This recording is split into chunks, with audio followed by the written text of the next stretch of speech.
Well,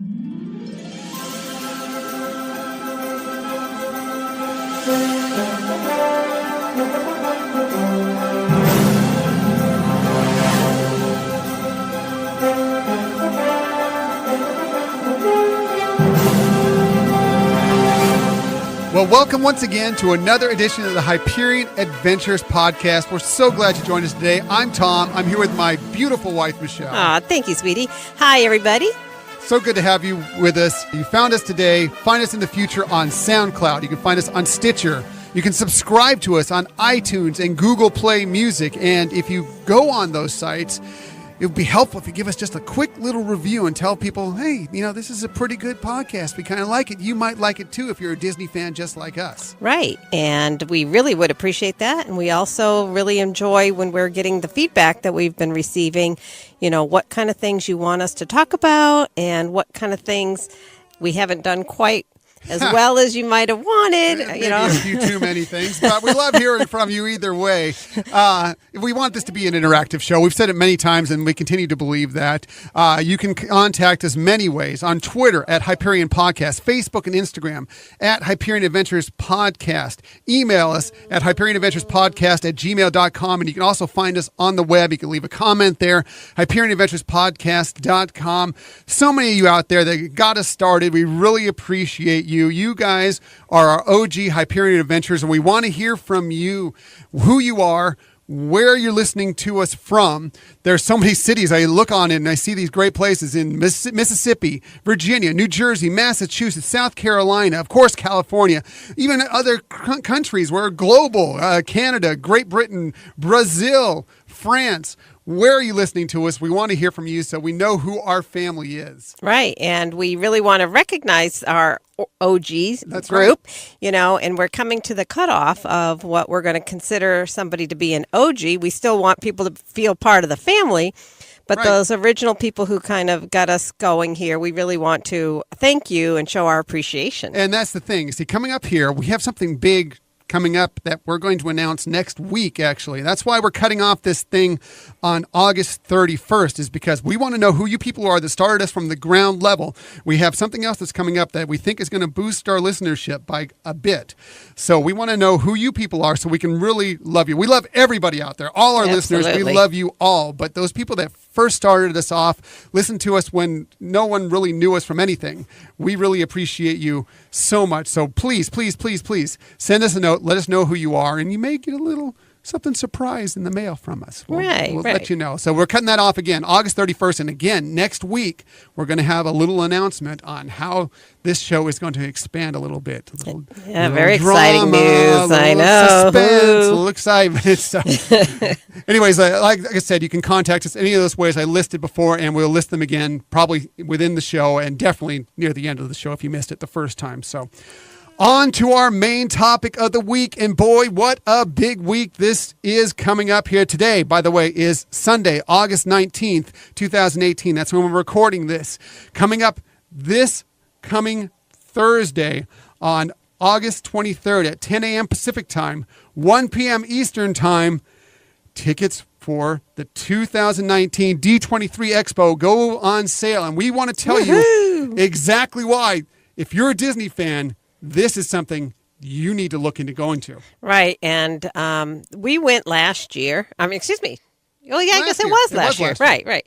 And I wasn't even sure at first. I've gone to Comic-Con and loved that, but wasn't sure about the D23, if it was just going to be a little too narrow of a focus. But I became a believer. I drank the Kool-Aid, and I'm excited for us to be talking about it today.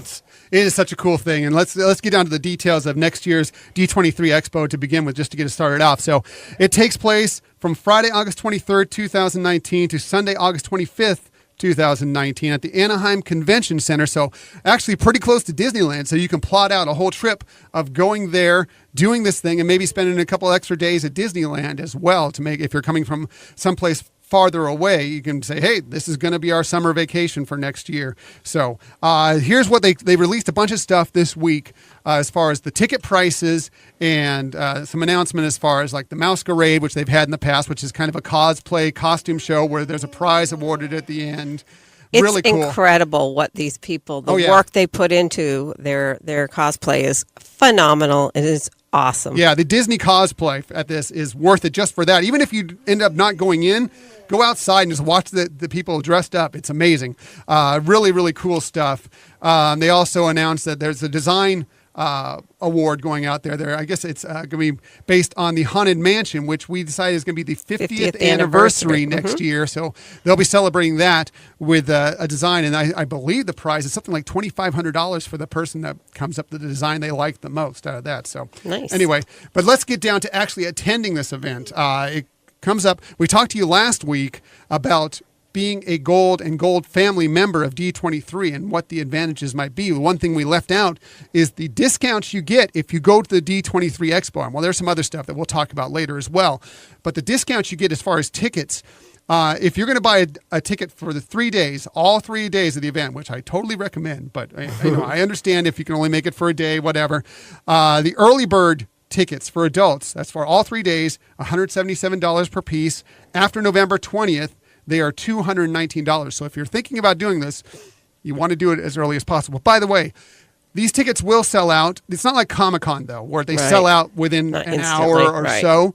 At least not like last year. But they did sell out last year eventually. Right. So just keep that in mind. And I can't promise you they won't sell out quickly this year. But just from what we've seen in the past, they won't sell out that quickly. So it gives you a few days to decide. You don't necessarily have to be there right at 10 a.m. on this Thursday to get them.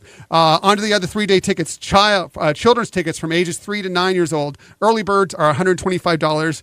After November 20th, that's $164. 1-day tickets for gold and gold family members. If you just want to pick one day, if you want to go Saturday, Friday, Sunday, whatever.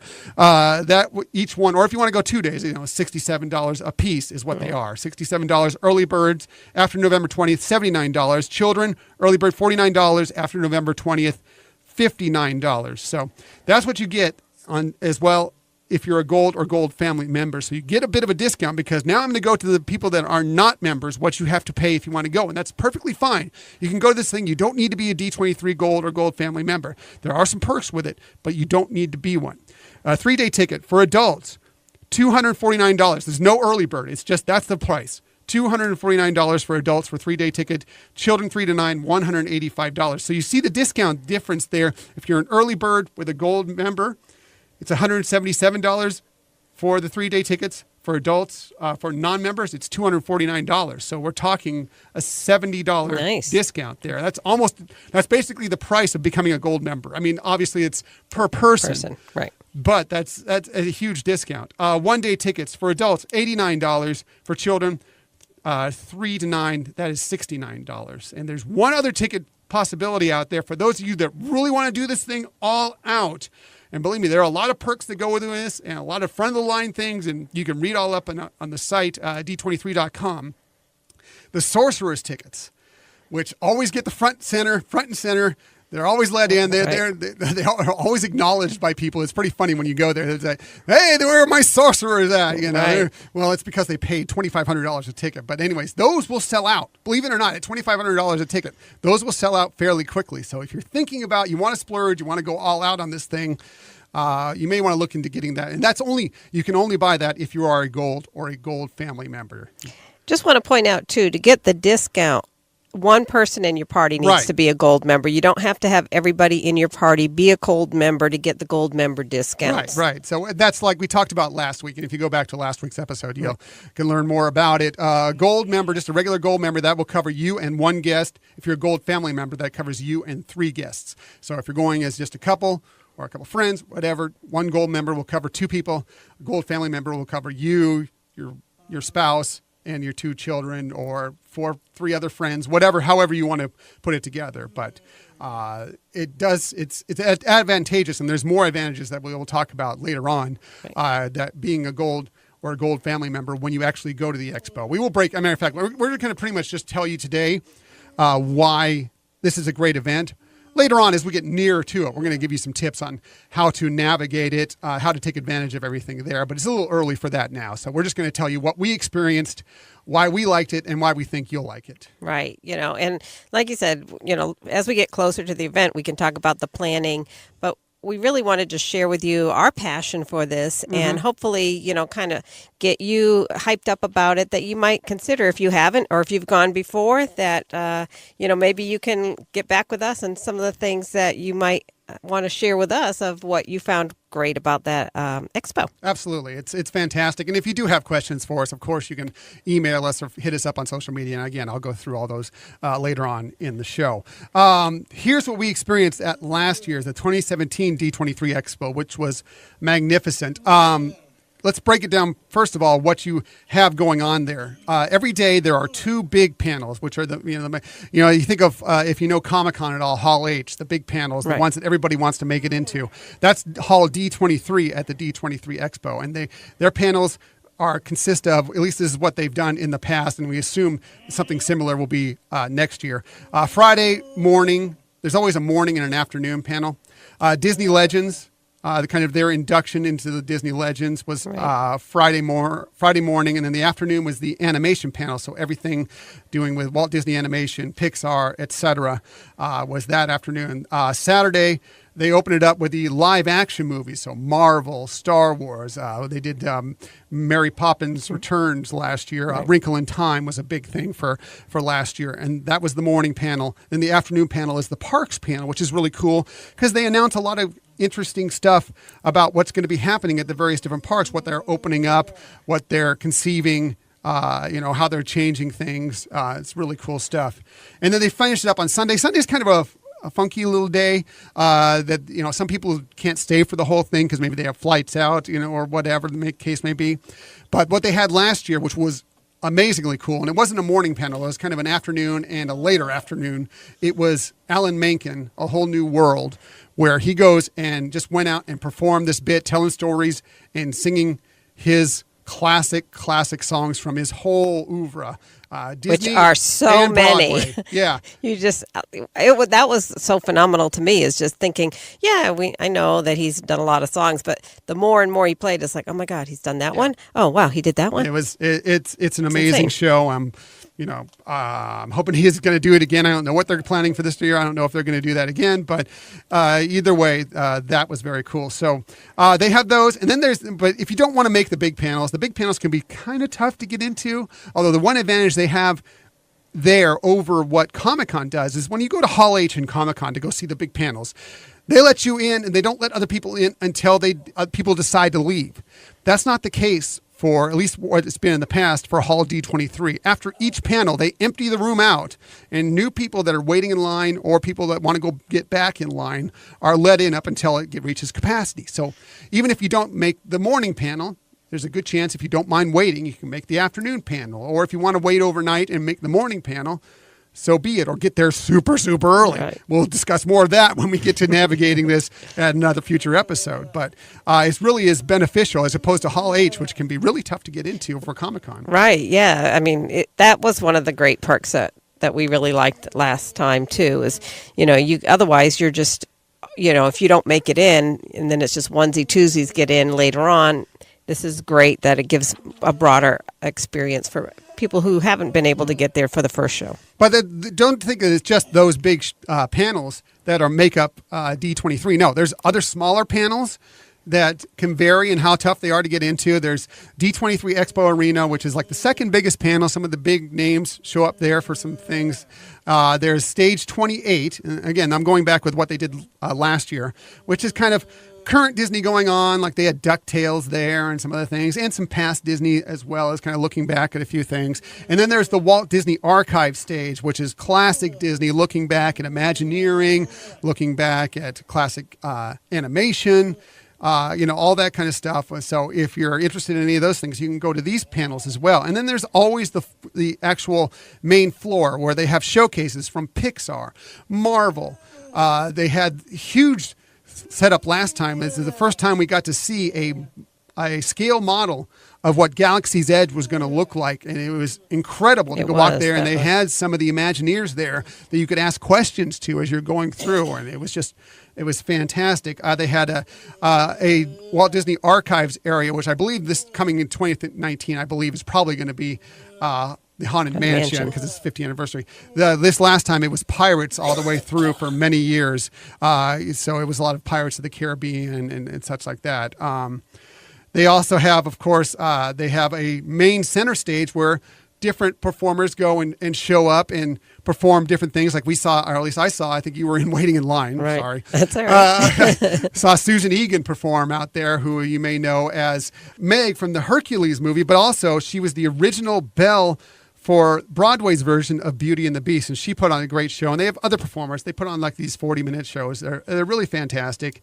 And they also have like a parade that goes through. Right. I know. They do have a parade, and they have a master of ceremonies. Each day is a different person, and it just kind of goes around the whole, I think about a huge like ballroom or whatever. And that's always fun. I happened on one of them one day that I wasn't really expecting to be there. I think I was going to find out some information about something, and it was like, what a really awesome surprise to be watching this parade go by. Yeah, so they have very cool. They usually have them once or twice a day, right. And they go through, and there's usually characters involved. Like we saw Minnie and we saw Goofy, and a bunch of the cast members going through, and there's balloons, and it's just a lot of fun. Yes, it's called the Ultimate Fan Street Party, and they had like grand marshals they had last year. Mark Hamill, who was one of the Disney legends from last year, and another one was Jordan Fisher, who you may know from various Disney stuff, but he was also the winner of Dancing with the Stars. Right, that's the one I saw. Yeah,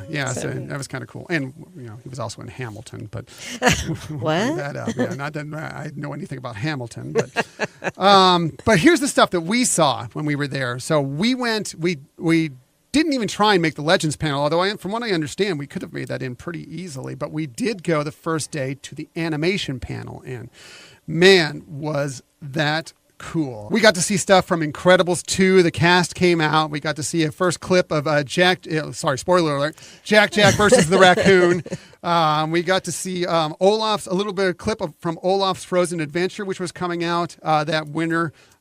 With Kristen Bell came out there, Anna, right. to announce it. And then Josh Gad came out and sung the song as Olaf. That was just too cool. We had the clip from Ralph Breaks the Internet that everybody's seeing now. You're pretty much seeing a lot of this clip. Not everything is out there yet, but the princess scene that's coming in parts of the trailers, that was first shown to us at the animation, and believe me, it brought the house down. Watching this, it was so funny when we first saw it.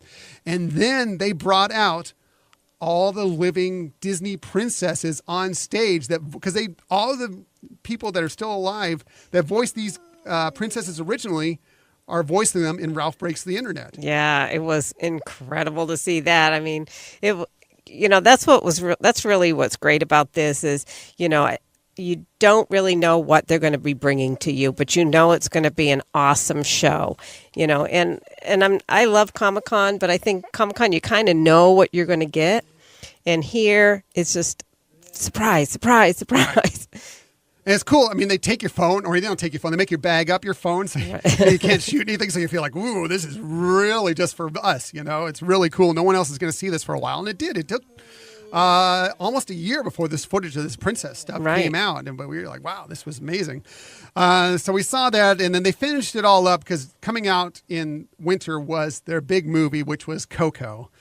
And they finished it up talking about it. They had Anthony Gonzalez, who plays Miguel, and Benjamin Bratt come out, and they sang Remember Me, and they had mariachis, and they had traditional Mexican dancers in the aisles, and then we were rained down marigolds from the ceiling on top of us. I'm getting choked up thinking about it again. It was so fun. It was a cool way to finish it out, and we got a poster when we left from it. Right. It was really cool. Laminated poster. Yeah, it was beautiful. It was really, really a cool thing. And a lot of times in these panels, you do walk away with a little something afterwards. I'll talk more about that too.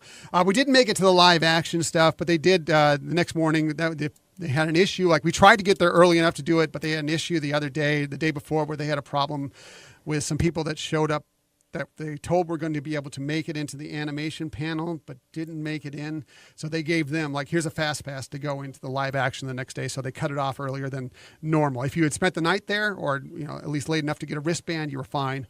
But not, and that was just a rare occurrence. That doesn't usually happen. That was weird. But anyways, they did a lot of stuff on Marvel, including Black Panther, Thor Ragnarok, Infinity War, as I talked about earlier, Mary Poppins Returns, and Wrinkle in Time, and the casts were there. And really cool stuff, even though I didn't get to see it. But from what I understand, really cool stuff. We did, however, make it into the Parks panel last year, and that... I don't know. I'm not sure what was my favorite, whether it was the animation panel or the Parks panel, because the Parks panel was pretty darn cool, don't you think? I do. I think it was. That is a tough decision to say which one was better, because they were both really awesome. So here's just a few of the things. They announced so much stuff at this, but here's just a few of the things they announced at last year's Parks panel, just to kind of give you an idea of what you might see in 2019's D23 Expo. They announced that Star Wars Land, they announced it officially named Star Wars Galaxy's Edge. Right. They gave us the official name at that panel. They gave us more details about Galaxy's Edge, that one of the rides was going to be the Resistance versus the First Order, and you were going to be taking part of that. And then the other ride, I mean, a lot of this was rumored, but this is where they confirmed it officially, that you'd be able to fly the Millennium Falcon, which is still like, I get tingles just thinking about the ability to do that every day. So. Less than a year. By the way, we had a Facebook post from Robert, one of our OG Hyperion adventurers, that says, because I mentioned, actually it was in 2015, I posted out that it was when they first announced at the D23 Expo that there was going to be a Star Wars Land, a Galaxy's Edge. And he said, I said, am I the only one that's learning Arabesh, which is Star Wars language, if you don't know, so I can read everything on these walls and everything? Right? I'm like, no, we're going to do that too. And it's so cool. Anyway, other things that the other thing that I loved about that they announced about Galaxy's Edge was that you may remember from the original Star Tours, there was a captain there that just could never quite get it right, Captain Rex. Well, he's apparently going to be in the middle of Galaxy's Edge, and he is going to be a DJ. DJ Rex is what they're going to have in the nightclub there, and that was kind of fun news for me because I love Rex. They also announced, they confirmed that there would be the Star Wars-themed hotel that was going to be happening in Walt Disney World. They officially announced that the outer space restaurant that's going to be in Epcot, they confirmed that, even though that had been rumored for a little while too. They confirmed that. They confirmed that the Tron coaster at Magic Kingdom Park was going to happen. They confirmed the Gondola Skyway at Walt Disney World, which we keep seeing getting closer and closer to fruition. Right. Every time we go out there, we see that another tower's up, the main bases are there. I've seen some pictures recently where it looks like, I know it's not ready to go anywhere near yet, but it almost looks like it could start tomorrow. They announced the minivans there. That's right. They had one there. Right in the middle of the floor, they had a minivan. The first peek we got to see at the minivans, and then they announced that, hey, these things are going to be happening at Walt Disney World.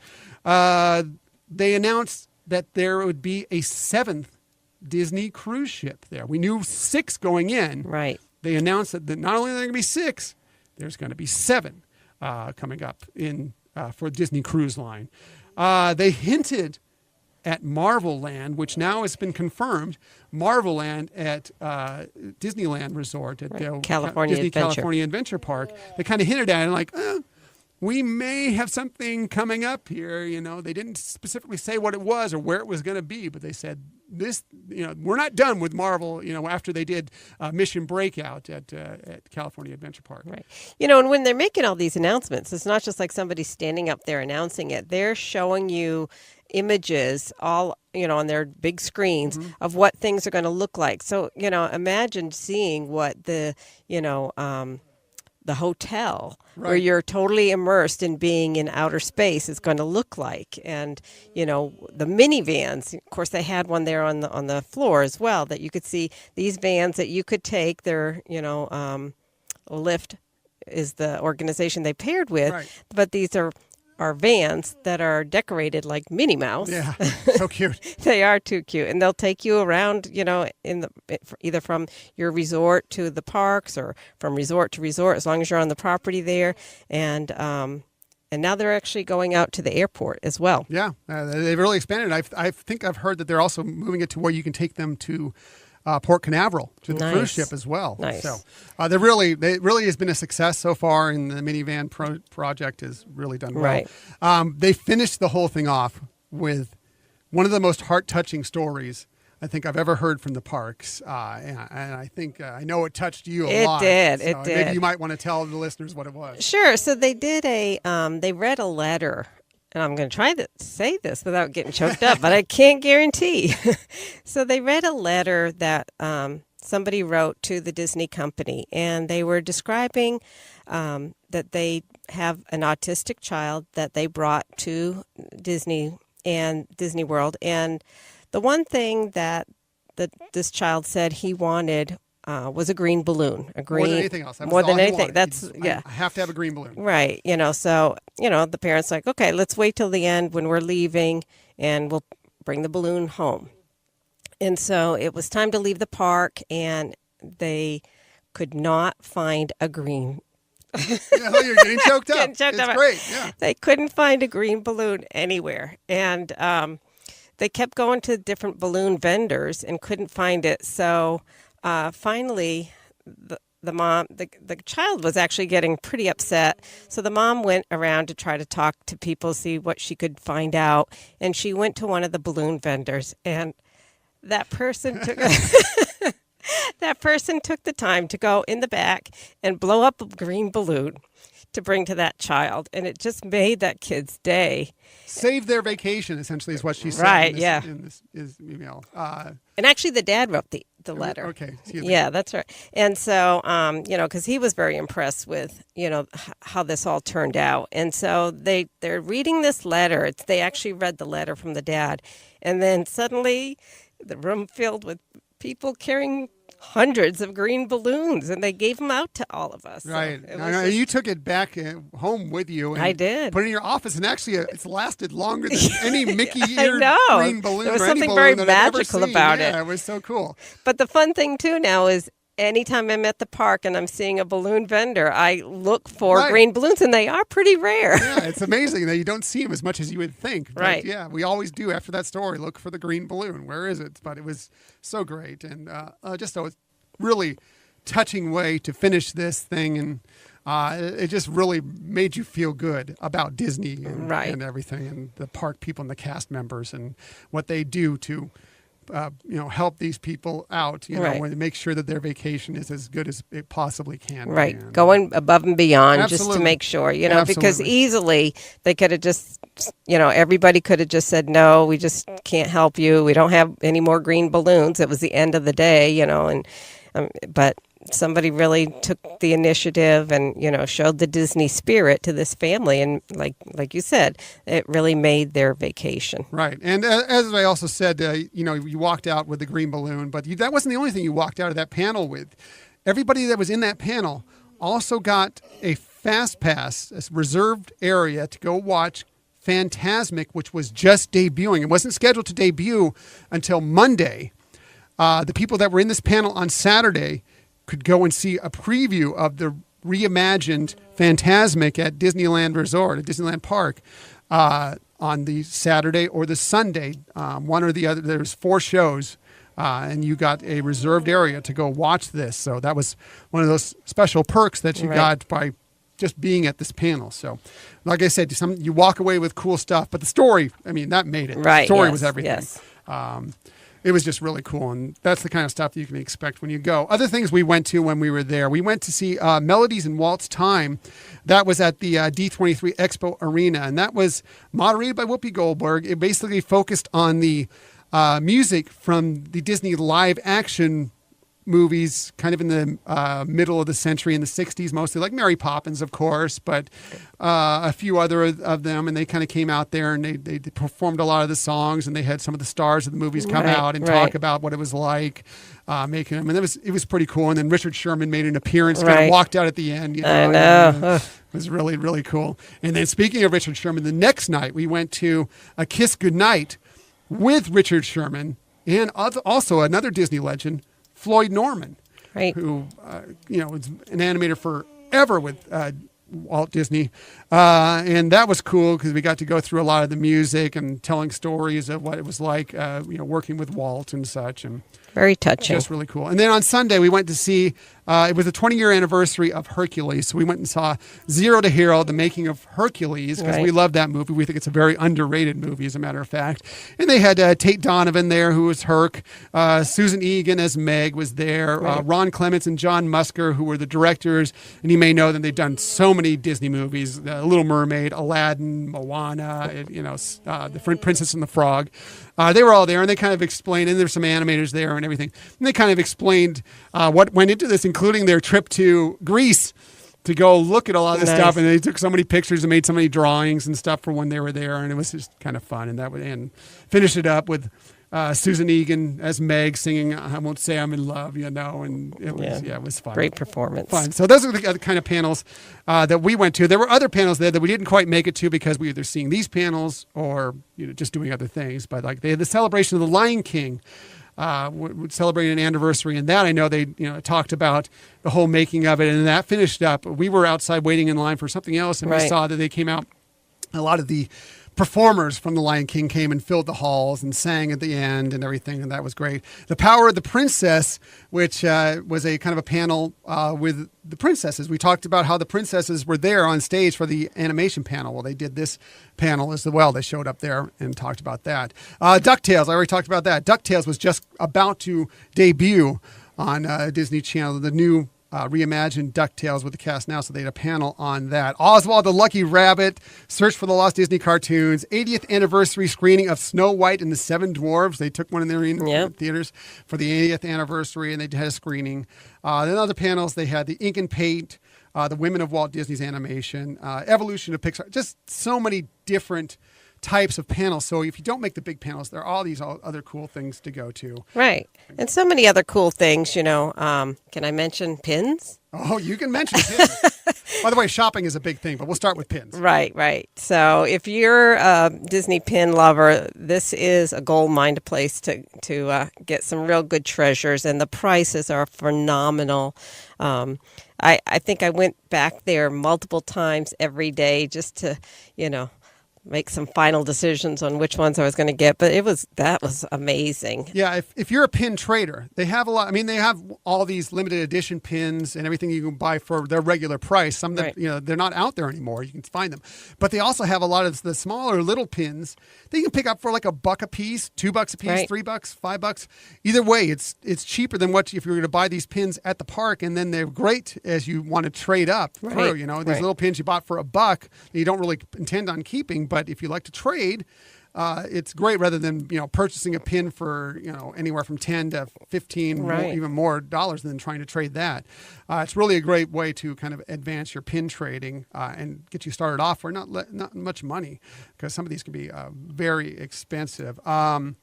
They also, like I said, we talked about the scale model of the Star Wars Galaxy's Edge. The Walt Disney Archives exhibit, we talked about the Pirates. It was A Pirate's Life for Me, Disney Rascals, Scoundrels, and Really Bad Eggs. That was a cool thing to walk through. And, the panels, the showcases from Marvel, Pixar, Walt Disney Animation, and the Disney Music Emporium, if you're looking for Disney music. The Disney Channel, Disney XD, Disney Junior, where they actually had Scrooge McDuck's money bin that you can wait in line and then you can go take a dive into Scrooge McDuck's treasure bin. It was kind of fun. So, lots of cool. There's just so much stuff to take in there. It's really, really cool. They also had autograph sessions for, people. And it was just so funny. I've always been a big admirer of Dave Smith, and finally got to meet him and get his autograph in one of his books. And I just realized I was so awestruck that I was speechless, It happens. And then one of the other ones that was surprising to me was, I just kind of ran into it, was that Marty Sklar was autographing some artwork. And and that's what, I was just so thrilled that I took the time to, get that artwork and him autograph it. And he was incredibly warm. He was very, he didn't know me, and he just started talking and describing things and trying to, drum up a conversation. So, and it really became so much more meaningful when just a few weeks after that, that he did pass away. So there are a lot of other things of, people who have other interests that can really get some fun out of D23 Expo. Right. So anyway, as I said before, there's something for everybody there, whether it's the big panels, the smaller panels. It's exciting when the schedule comes out. It's not going to be for nearly a year now, but it's really, but there is, if you're a Disney fan, believe me, this is the mecca of Disney stuff. I mean, it's everything: Marvel, Star Wars, Disney animation, past, present, future, parks, cruise line, everything is there. It is really cool, and I can't recommend it enough. I think you said you didn't necessarily buy into it to begin with, but I think you came out a believer, right? Exactly. And, you're around people who are really positive. They're excited to be there. They're excited of what's happening there. So it's, several days of just pure joy. Yeah. Now, don't get me wrong. You will wait in line.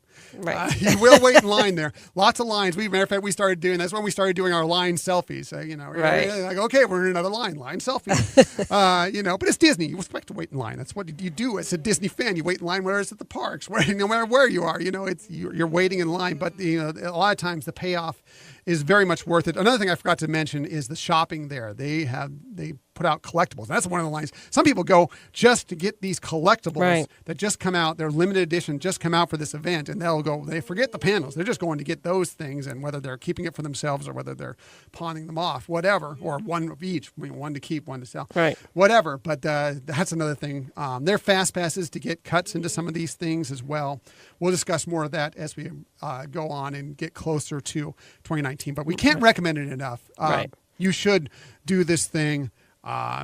It's really, really, really cool. And if you, even with the lines, if you prepare for them, that's where we were doing a lot of our social media and getting caught up on things that we weren't necessarily in a line for something else, and like I mentioned before, the cosplay, and people are really proud of their work, as they should be. So you really can interact with people in the line as well. Sometimes the lines are sitting. So, there's, that shouldn't be a deterrent. And a lot of lines you can go and like if you're waiting for the parade or something at the parks, have one person wait and the other person can go explore, and then you switch off. Right. If you're like, because yes, the big panel line can sometimes be a couple hours waiting there to get in. But again, we'll go over more of that later on, but believe me, this is so worth it. And if you have any questions about it, as experienced people who have been to a D23 Expo, please, please, please, please contact us. You can find us at Twitter, at Hyperion Podcast, Facebook and Instagram, at Hyperion Adventures Podcast. And of course, you can email us, HyperionAdventuresPodcast@gmail.com. Happy to answer any of your questions about it. If you're on the fence about it, we will push you to the right side of that fence. Which is to go, by the way. Exactly.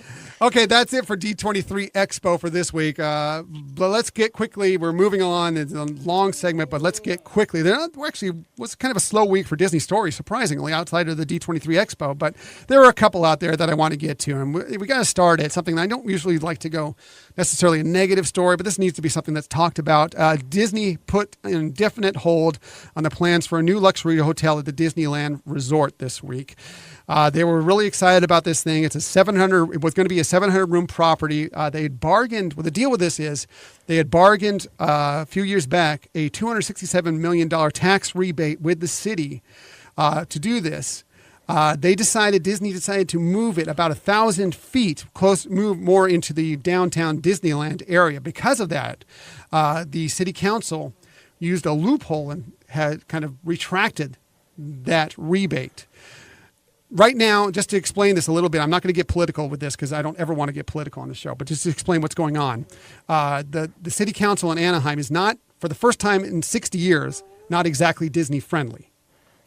So there's kind of a little tug of war going on both sides. So I'm not going to say anything more about that. No matter what side you're on, I'm just going to let you know that there is an election in November. So no matter what you decide on that,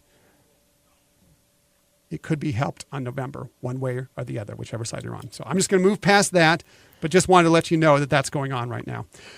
More happier news. Disneyland Paris, Cinemagique is returning to Disneyland Paris. So exciting. If you've never been to Disneyland Paris, Cinemagique is a really cool show. It's the big theater. It's kind of a live action film effect thing where these characters are kind of going through different genres of film. It stars Martin Short and Julie Delpy.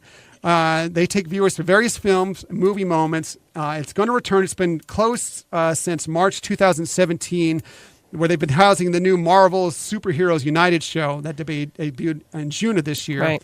That's ramping up here in November, and that's when this show will return.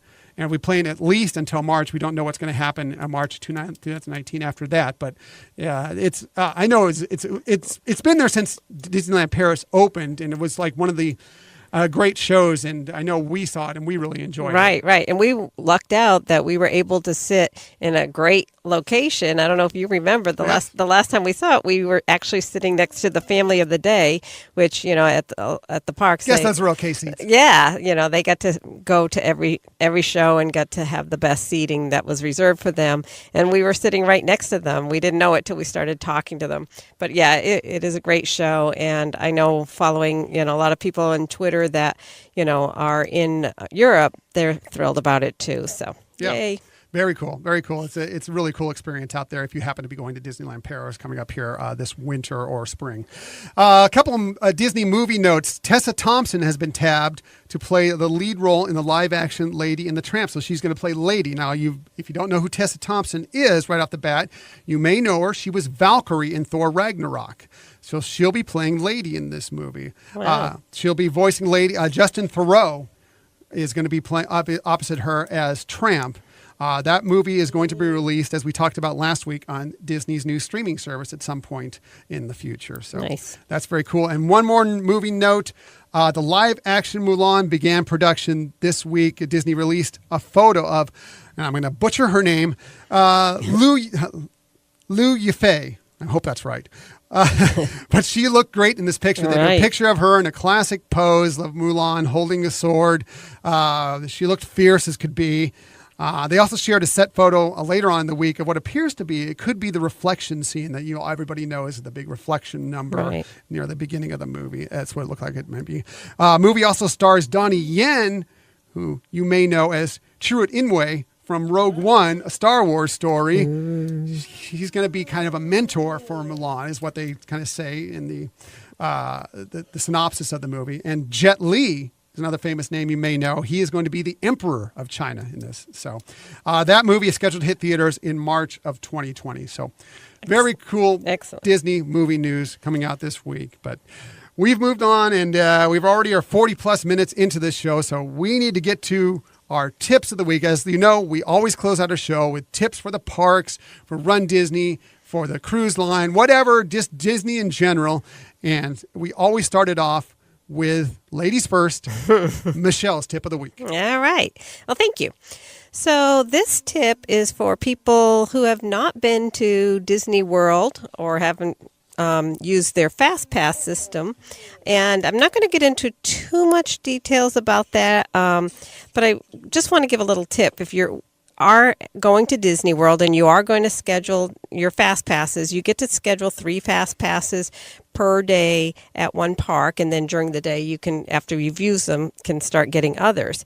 But one thing that you could do, because they're in 1 hour blocks, is book your first Fast Pass to be ending when you really want to go on that attraction.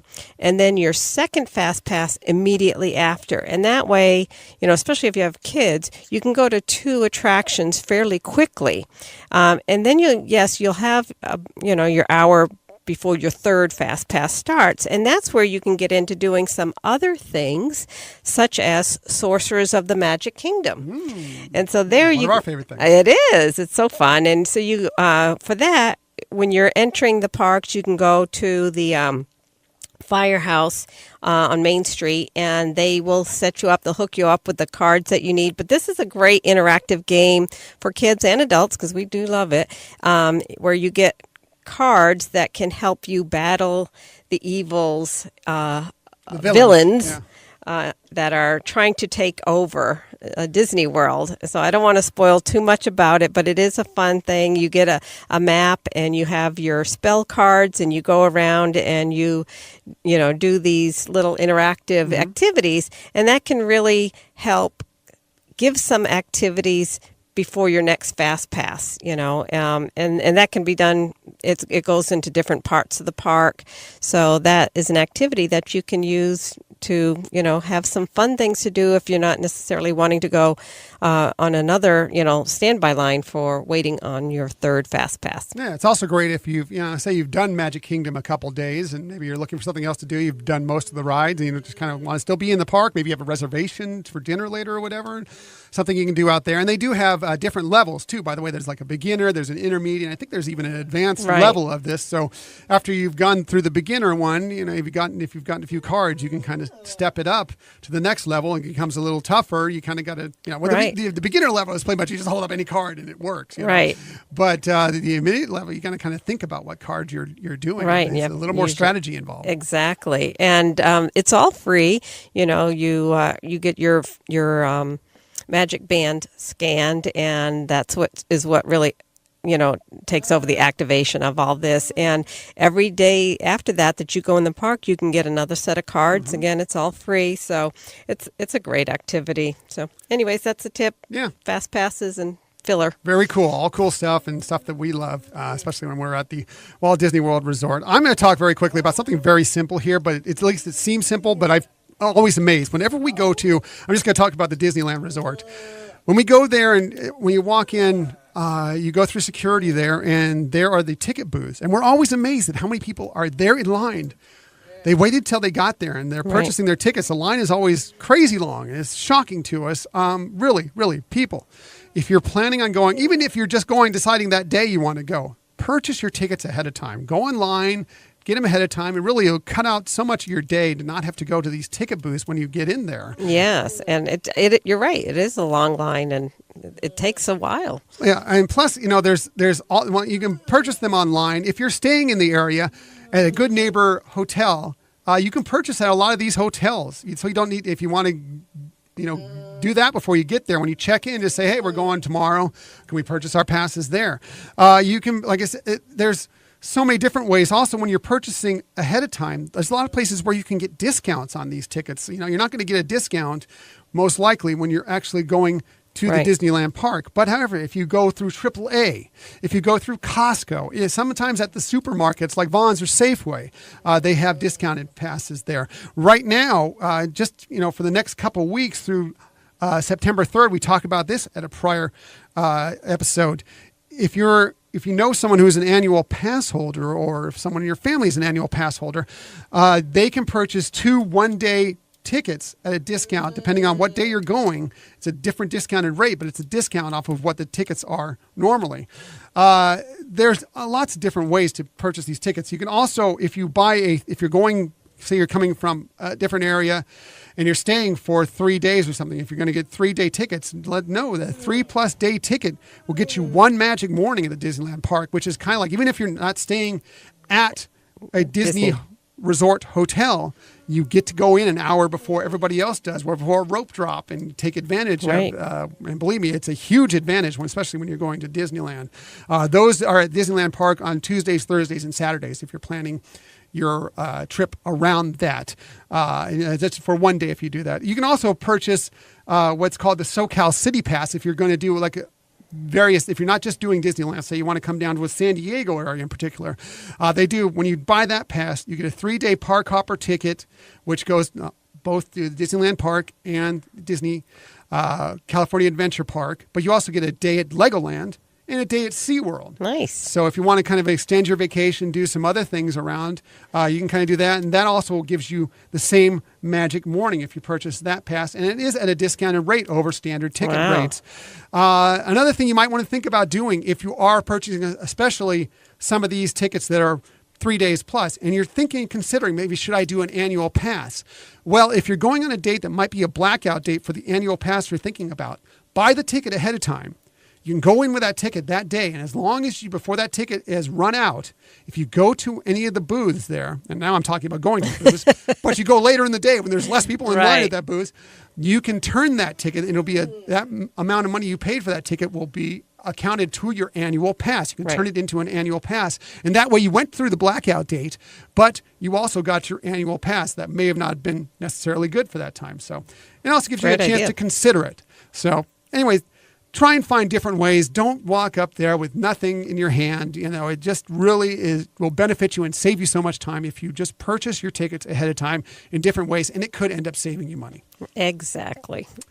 So that's it for this episode of the Hyperion Adventure Podcast. Once again, thank you so much for joining us. Next week, we're going to have a very interesting conversation. Right. Very excited. We're going to talk about Disney parks with disabilities with Gray Hauser, who wrote a cool article that we read not recently for Monorail News. Right. Actually, it's about something that, we talk about when we have a son with Down syndrome. We may hear him in the background occasionally here.